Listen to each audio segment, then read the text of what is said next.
It was a day like any other until it wasn't. On October 7, 2023, Israel found itself under a surprise wave of attacks from Gaza. What began as an ordinary day soon turned into a nightmare.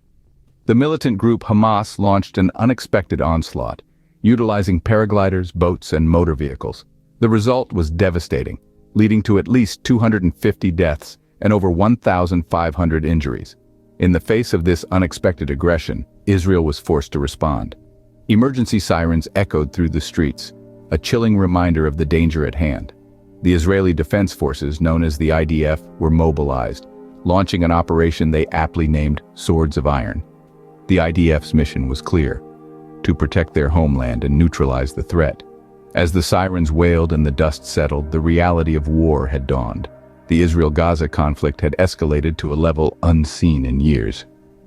The stage was set for a fierce battle, the consequences of which would resonate far beyond the borders of these two territories. In retaliation to the attacks, Israel launched a counteroffensive that led to a mass exodus within Gaza. The Israeli Defense Forces, or IDF, initiated Operation Swords of Iron, executing a relentless bombing campaign that turned the region into a war zone overnight. As the military might of Israel bore down on Gaza, over 123,000 residents found themselves displaced. Their homes were reduced to rubble, their neighborhoods transformed into ghost towns. For these individuals, survival became a daily struggle. With the Israeli-imposed siege cutting off supplies, basic necessities such as food, water, and electricity became scarce commodities. The once bustling streets of Gaza were now eerily empty, the silence punctuated only by the distant echoes of explosions. This exodus was not one of choice, but of necessity, a desperate attempt to escape the terrifying onslaught. Families were torn apart, their lives uprooted, and their futures uncertain. As they sought refuge in hospitals, hotels, and wherever else they could find, their plight was a grim reminder of the human cost of conflict. As the bombs fell and the people fled, the promise of peace seemed a distant dream.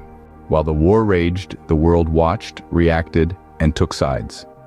The international response was a mix of support, criticism, and calls for peace.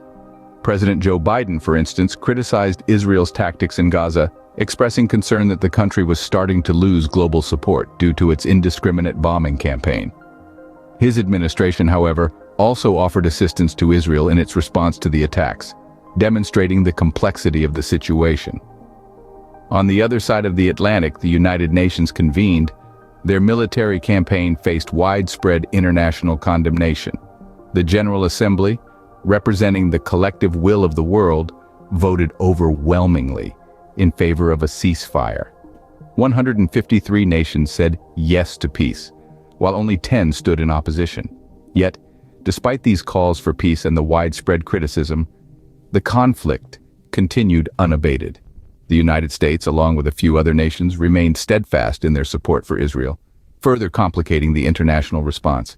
As the world grappled with the unfolding crisis, the call for peace grew louder, yet the end seemed nowhere in sight. By December 15th, the war had seen the deployment of over 29,000 bombs, excluding a 7-day truce. The unprecedented onslaught, followed by a fierce counterattack, resulted in a staggering number of casualties and the displacement of countless individuals.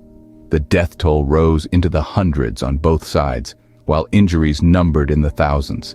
In the midst of this chaos, families like that of Abu Samo were forced to flee their homes, seeking refuge wherever they could find it. The grim reality for those in Gaza was a fight for survival, with basic necessities like food, water, and electricity becoming scarce. On the international front, the conflict sparked heated debates and policy discussions. The world watched, some in support, others in condemnation, as the war unfolded. It was a time of intense scrutiny, diplomatic wrangling, and urgent pleas for peace. In the aftermath of the conflict, the situation remains tense. Despite the devastation, efforts for a peaceful resolution persist, with calls for ceasefires and humanitarian aid echoing in the halls of the United Nations and beyond. In the face of devastation, the hope for a peaceful resolution remains. The Israel-Gaza War of 2023, a testament to the enduring human spirit amidst the chaos of conflict.